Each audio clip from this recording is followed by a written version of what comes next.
We're definitely seeing an increase of practices having that steady, reliable income. Plans can be really profitable if they're managed correctly. Patients obviously love walking out the door and not having to pay anything.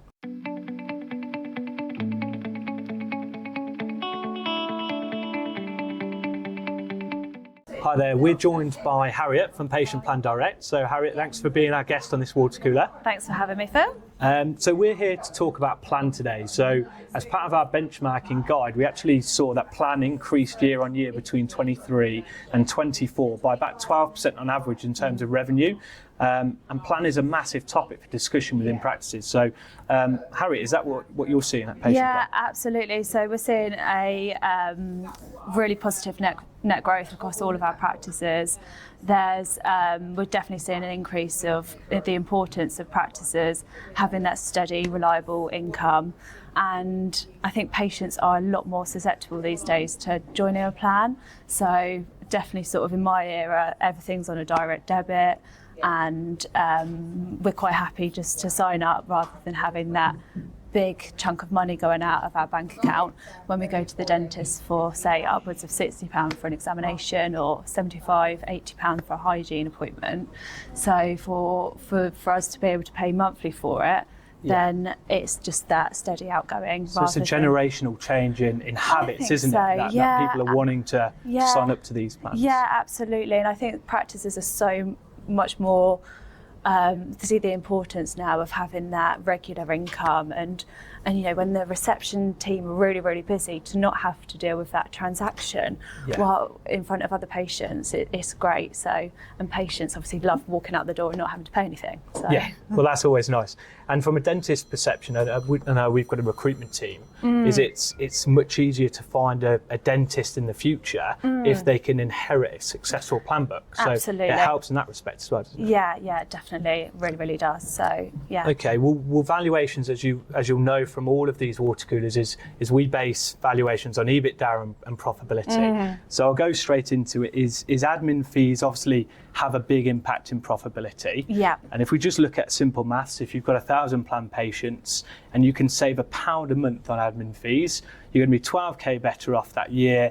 And actually, when it comes to valuation, that could affect the valuation by about 100 grand in difference. So plan fees, everybody hates paying fees, but let's talk about them. Yeah, absolutely. So we are the most cost-effective plan provider, and we like to keep fees very, very low as possible. So with us, we're seeing a lot of practices who are paying upwards of £2-3 per patient on their admin fees. So when they can come to us and strip out a lot of that cost to improve profitability, retain more of their plan income, it's really, really easy to switch. So practices can basically switch all of their patients over to us and start to save. So I think a lot of practices are really, really worried about patients dropping off in that process, and they're thinking, oh, patient's going to cancel, and I've been with this provider for so many years, and actually we don't actually see many patients drop off because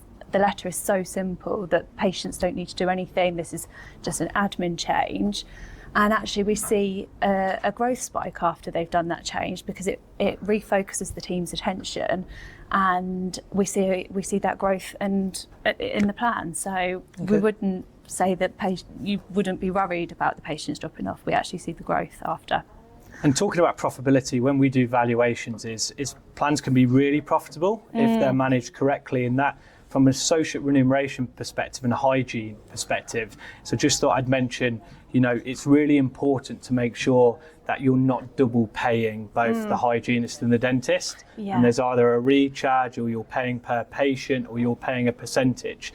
But just make sure you discuss this with a provider. And I know you work on remuneration and switching, but your whole service, a bit like ours, is all based on advisory work done at the start really well to make sure it's profitable and you can be successful. Yeah, absolutely. And plan fees are based on private charges within the practice. So we really need to make sure that the private fees are set correctly, and then we'll set the plan fees appropriately against those private fees.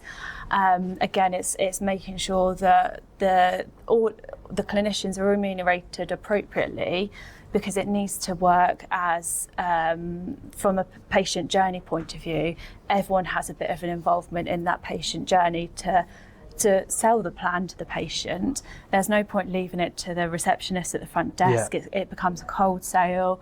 But if the dentist has mentioned it, the hygienist has mentioned it, you know, it's a no-brainer for the patient. So when they come out of the surgery, they're then wanting to sign up to the plan. So we really focus our training on making sure that that patient journey is set correctly within the practice.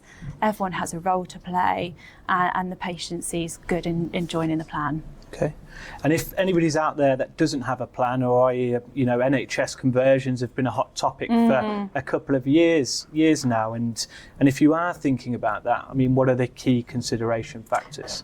Again, it's just making sure that you're working with a provider like ours to make sure that the maths are correct and the plan's going to work within the practice. So especially with NHS conversions, whether that's a clinician-led or a full out and out, it's come and have a chat to us. There's no obligation by coming to have a chat to us that you need to put a plan in place. We may find that actually by converting out of the NHS, it's not the right route for you, but we will work with you to understand which is the best route for you and your practice. And that all comes from a long-term, looking at it long-term. Yeah. You know, if you're only planning on owning a practice for another year, you know, you probably shouldn't consider a plan conversion. Or if you've got a high UDA rate, everything's taken into account, isn't it, when you do these calculations? Yeah, absolutely. So we'll produce some viability reports and work with you to really get under the bonnet so that we can make sure it's going to be a success within the practice. Okay. Well, Harriet, thanks for coming in and explaining a bit about plan. Thank you for everybody for listening. And thanks for having me. Thank you. Cheers.